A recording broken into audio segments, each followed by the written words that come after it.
Welcome back dito sa channel natin. Andito tayo ngayon sa may Circulo Verde Bridge. Dito naman tayo magbibigay ng update para maiba naman. Tingnan natin ang latest na progress sa ginagawa na Pasig River at Marikina River Channel Improvement Project.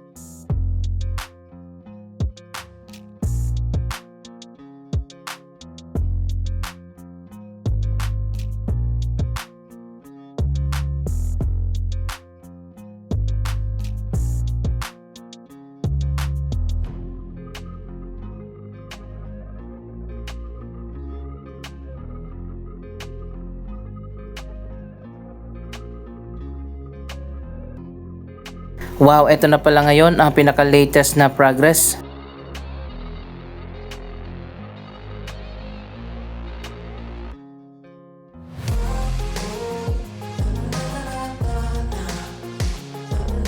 Tuloy-tuloy pa rin ang proyektong ito na sinimulan pa last year.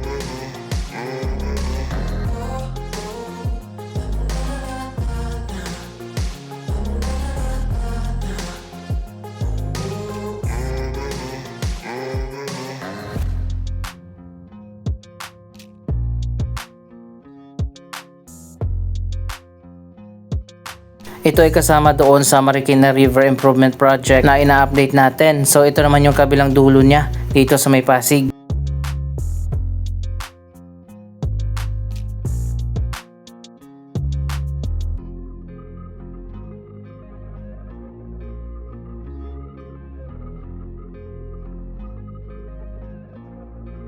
Ang proyektong ito ay pinondohan ng Japan sa pamamagitan ng JICA o Japan International Cooperation Agency.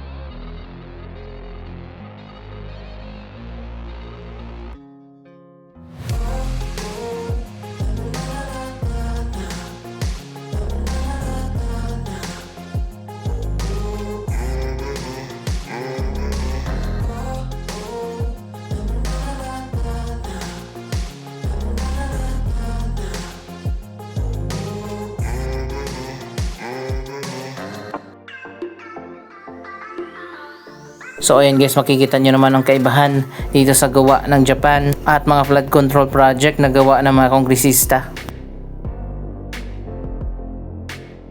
Tingnan nyo, sobrang taas ng wall dito. Katulad doon sa wall malapit sa SM Marikina.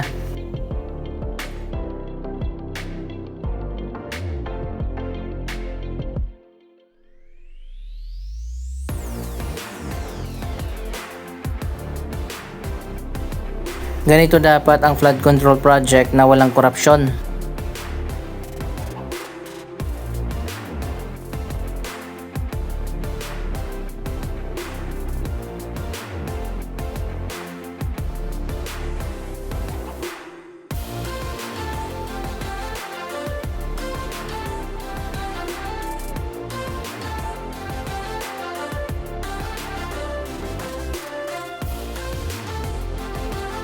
Mapapansin din natin itong Circulo Verde Bridge na napakaganda at napakatibay. Ito naman ay privately funded bridge, ibig sabihin ang Ortigas and Company ang nagpagawa nito at hindi ito pinagawa ng gobyerno, kaya maganda.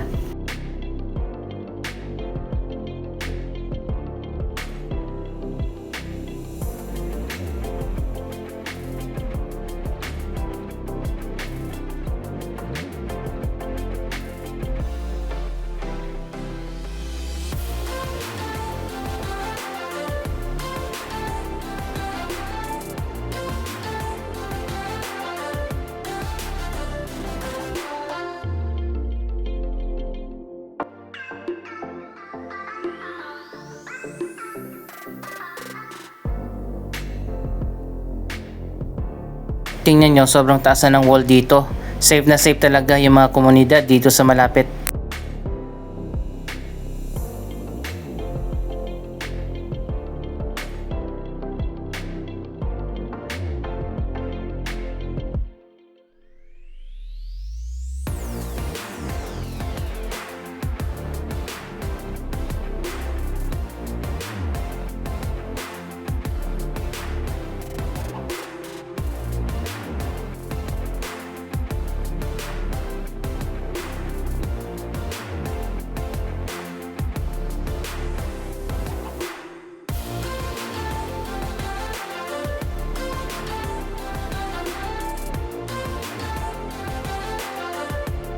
Bukod sa mataas na wall, meron ding walkway dito. Kung tutuusin, pwede na nga hindi maglagay dito ng mataas na wall, pero naglagay pa rin sila kahit na mataas naman yung lupa dito.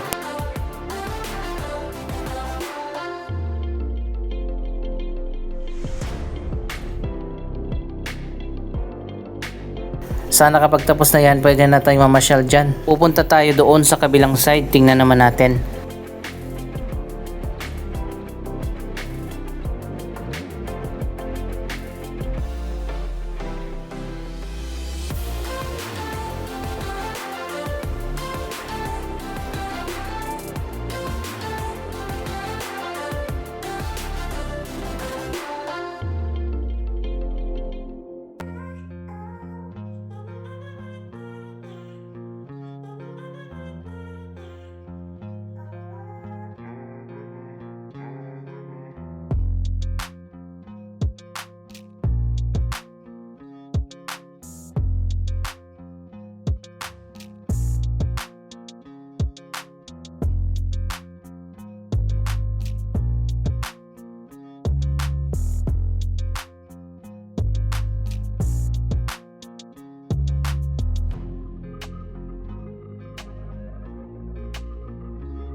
Iikot nga lang tayo dito sa may Circulo Verde. Dito tayo dadaan sa may Calle Industria.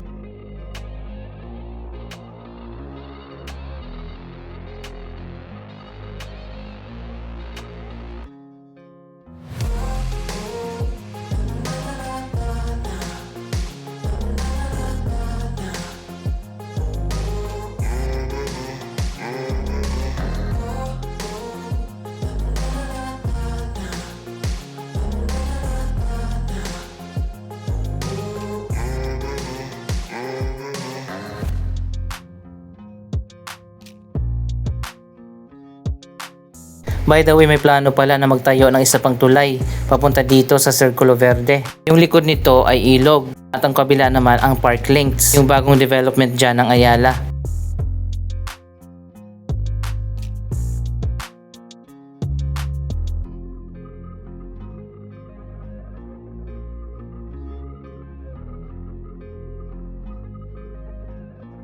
May basketball court pala dito, tsaka skate park.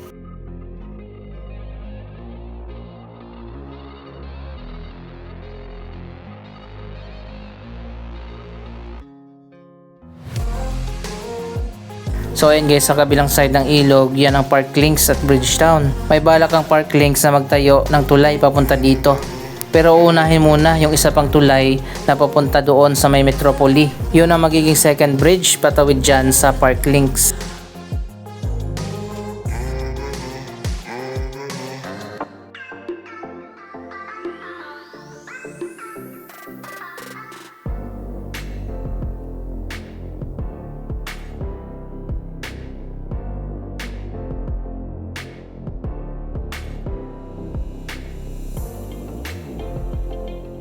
Andito na nga tayo sa may Circulo Verde. Ito ang kanilang commercial area.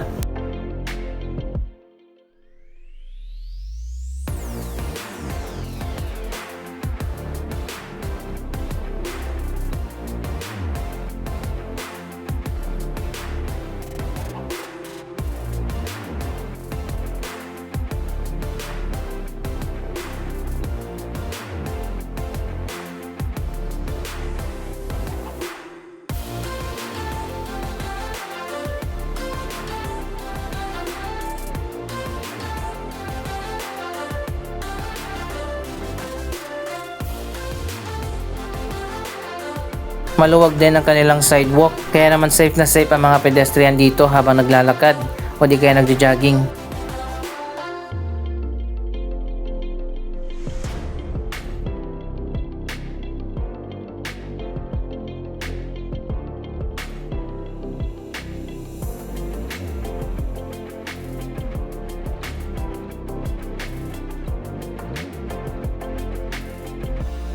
So ayun guys, nandito na tayo sa harap ng Circulo Verde. Nandito yung mga residential condominiums.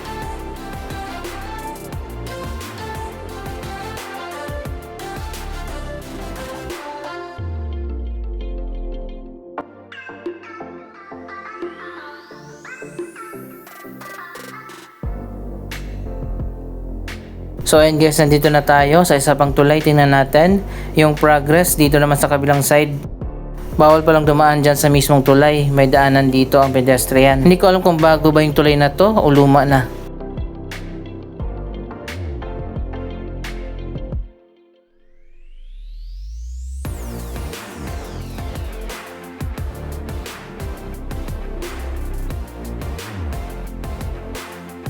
At eto na nga, nandito na tayo sa kabilang side ng project.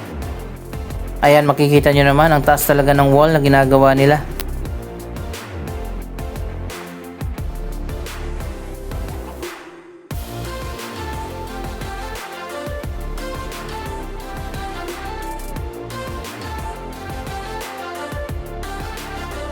Magkabilaan yung flood control project na ginagawa dito.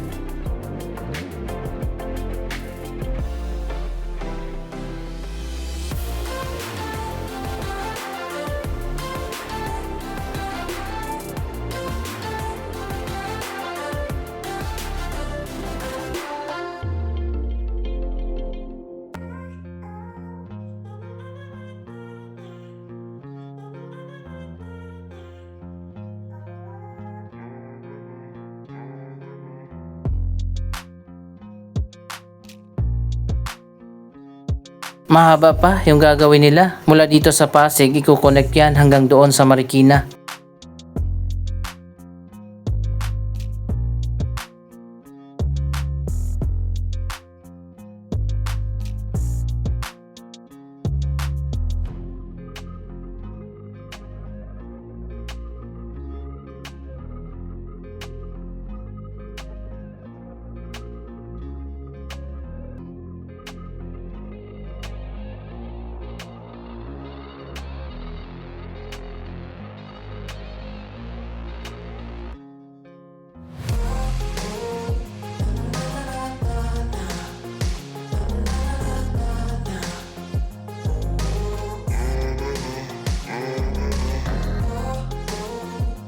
Parang ang ganda na dun sa kabila, sa likod ng Circulo Verde.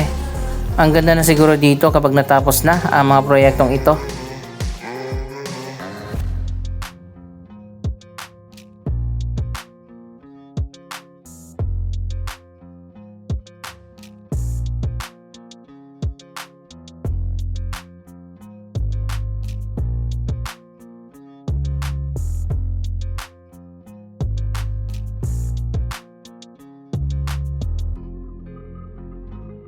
So ayan guys, dito sa kabila, nagsisimula pa lang. Sabi ko nga kanina, sobrang haba pa ng gagawin nila. Papunta pa yan dyan sa may Eastwood, tapos liliko pa papunta doon sa may Marikina River, sa may SM Marikina, Riverbanks area. Hanggang doon sa ina-update natin na magandang Riverside Park. Doon na malapit sa Sumulong Highway.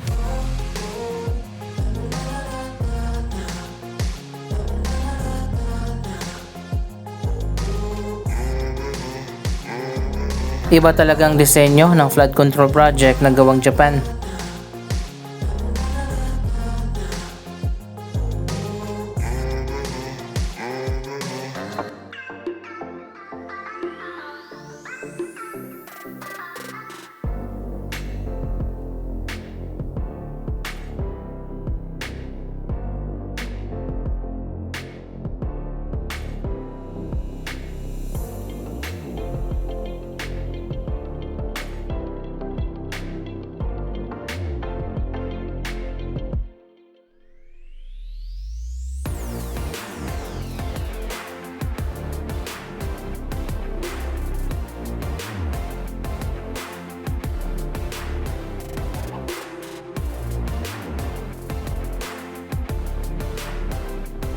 Balikan natin ito sa mga susunod na buwan at magbibigay tayo ng update.